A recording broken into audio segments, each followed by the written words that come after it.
خواهش میکنیم از جناب آقای کاظم قلمچی تشریف بیارن که پیشنهادات جالبی رو که برای ما دارن با بیانات خویش مزین کنن.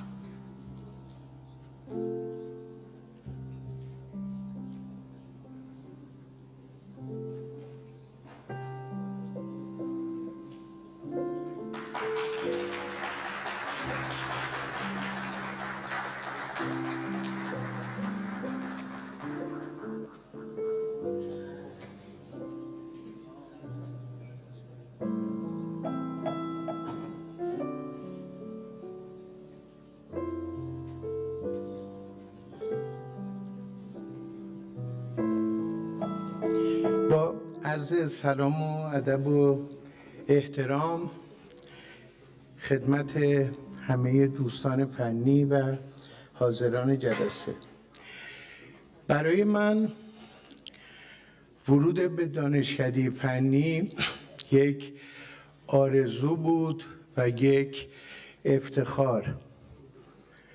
تقریبا یه آرزوی دور از دسترس. من از دوم دبستان تابستون‌ها کار می‌کردم و از سال دهم روزا کار می‌کردم، شبا درس می‌خوندم. ورود به دانشکده فنی برای من یه آرزو بود و یک افتخار، یه آرزوی دست نیافتنی. توی کنکورم اولین رشته رو که زدم، چون گفتم این آرزو رو داشتم، مهندسی معدن بود. یعنی توی رشته‌های فنی نگاه کردم، گفتم اگه من بخوام بیام دانشگاه تهران، دانشکده فنی، اون رشته‌ای که 1% احتمال قبولی داره کدومه؟ یه معدن رو زدم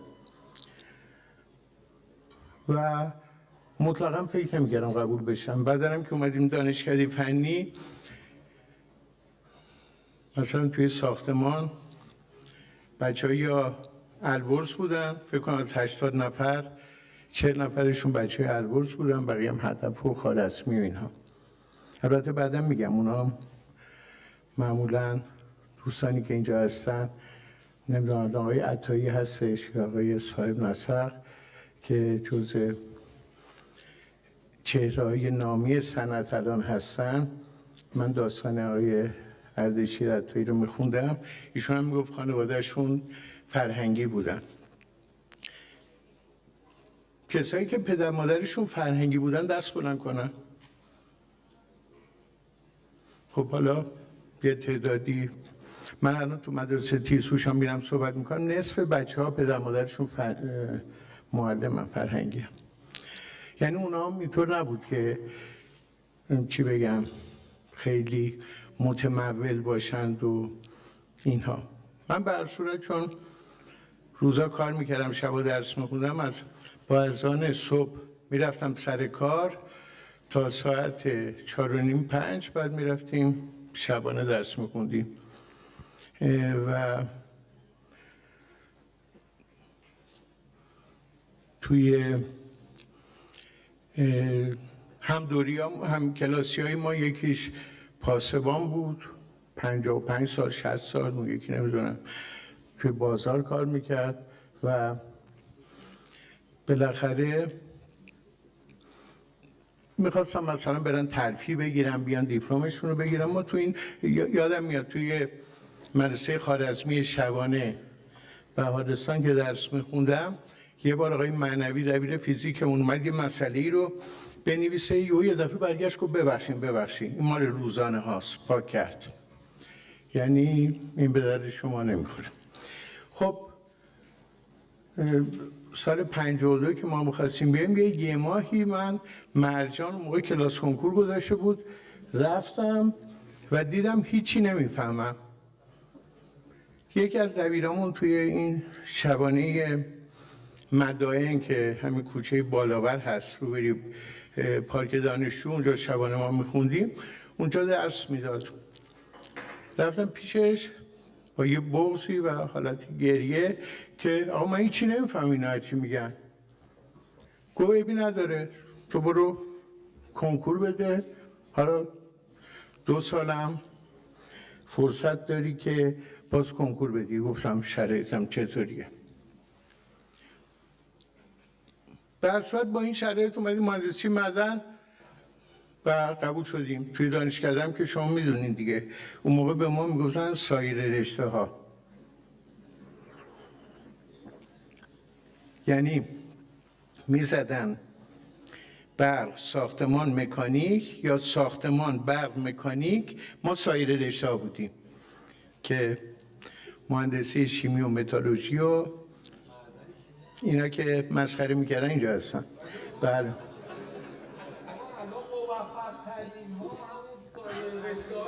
بله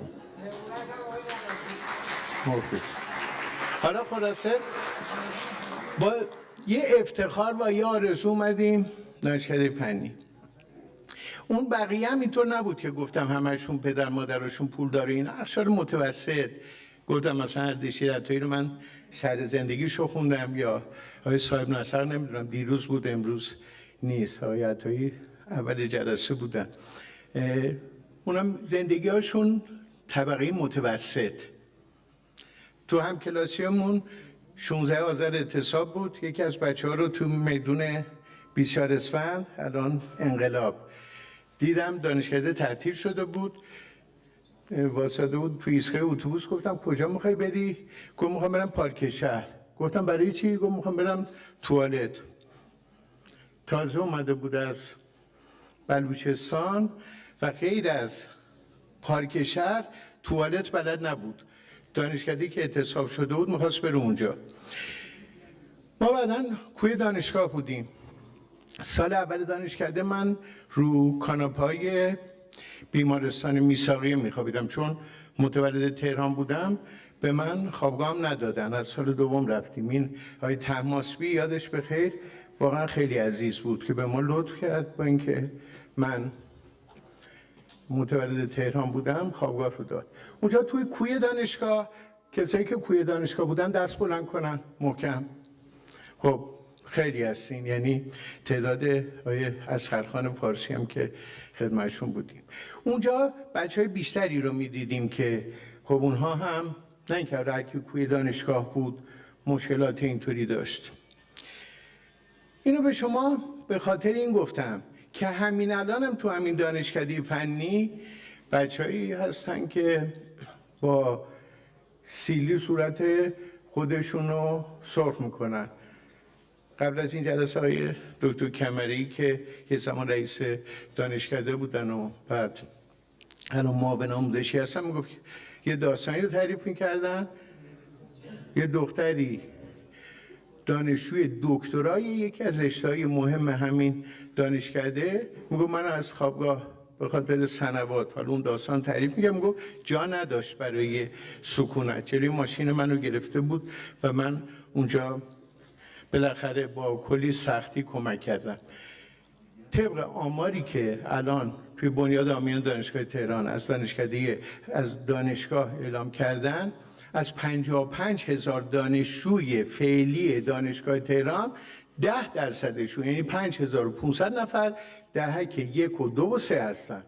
10% دیگه دهک 4 و 5 هستن و اینها نیاز داره. من خواهش میکنم دوستان ما یه بورسیه رو درست کردیم. من سال 93 پیشنهاد کردم 80 سال تأسیس دانشگاه که 500 نفر اینجا بورسیه کنیم. بعدش الان رسید به 2000 خورده ای از دانشگاه تهران. این برای بچهای برتر بود. 2 تا گرایش وجود داره، به دانشجوهای نیازمند و متقاضی یا به دانشجوهای برتر. ما تصمیم گرفتیم به دانشجوهای برتر. امسال یک ابتکار خوبی رو بنیاد آمیان دانشگاه تهران انجام داد برای همین بورسیه قسمت برتر، نه اون قسمت دوم که دانشجوهای متقاضیه. گفت اگر این پول رو میخوایم بگیریم میخوایم صرف چی بکنید؟ من از دوستانم خواهش میکنم اینا رو بگیرید و یه مطالعه کنید. این مال بچه‌های بورسی‌های برتره ها، مال قسمت نیازمند و متقاضی نیست. اگر اینو نگاه کردید روی اون برگایی که دستتون بود اینو نوشتیم: دیگران کاشتند و ما خوردیم. ما افتخار میکنیم به فنی بودن، افتخار میکنیم، همه جمعی که اینجا هستیم افتخار میکنیم به فنی بودن. اینطور درشت مینویسیم فنی، یعنی ما به این هویتمون افتخار میکنیم. بلا ما آدمایی هستیم ویژگی‌های دیگه هم داریم دیگه، بچه فلان محل هم هستیم، بچه فلان شهر هم هستیم، ولی به این افتخار میکنیم. اگر به این افتخار میکنیم بنابراین مدیونیم در برابر همین دانشکده، مدیونیم برای همین دانشگاه. درسته که دور هم جمع میشیم هم دیگر رو میبینیم خوشحال میشیم، ولی یه وظیفه‌ای هم داریم. اگر ما افتخار میکنیم، منشی عزیز برنامه آقای کشاورز گفتین حضرت سیناخان زنوسی بلیتش رو کنسل کرد، ولی من مطمئنم انقدر خوشحاله. میگفتم که این خسرو الان اینجا نیست، حالش چطوریه؟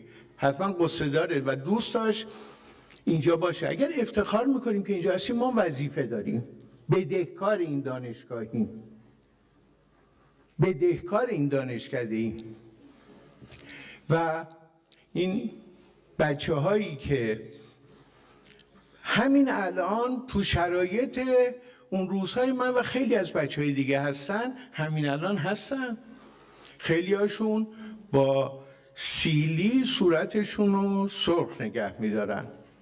یه قراری گذاشتیم، دیروز هم یه تعداد از دوستان جمع شدم، گفتیم الان که من با شما صحبت میکنم اون نهاد بورسیه سال 93 شروع شد، من سال اول 500 نفر رو بورسیه کردم.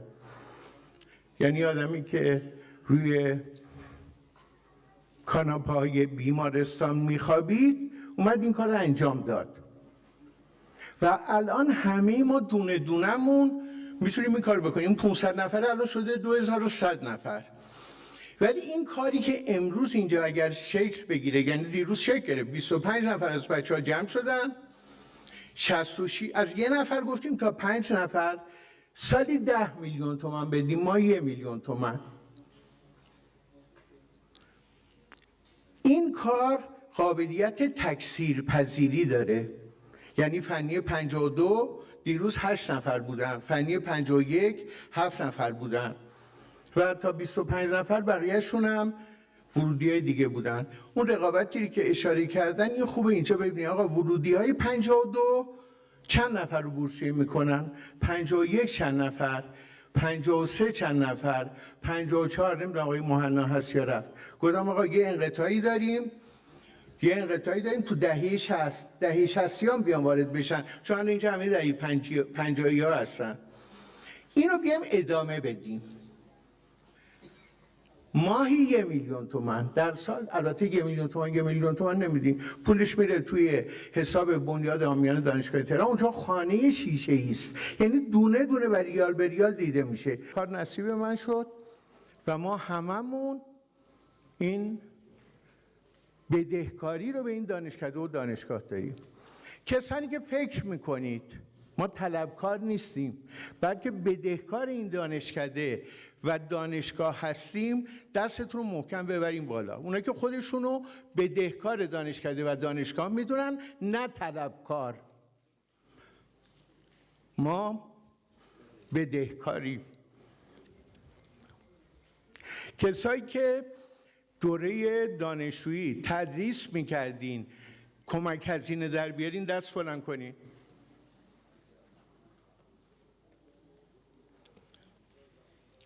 کسایی که به اون 150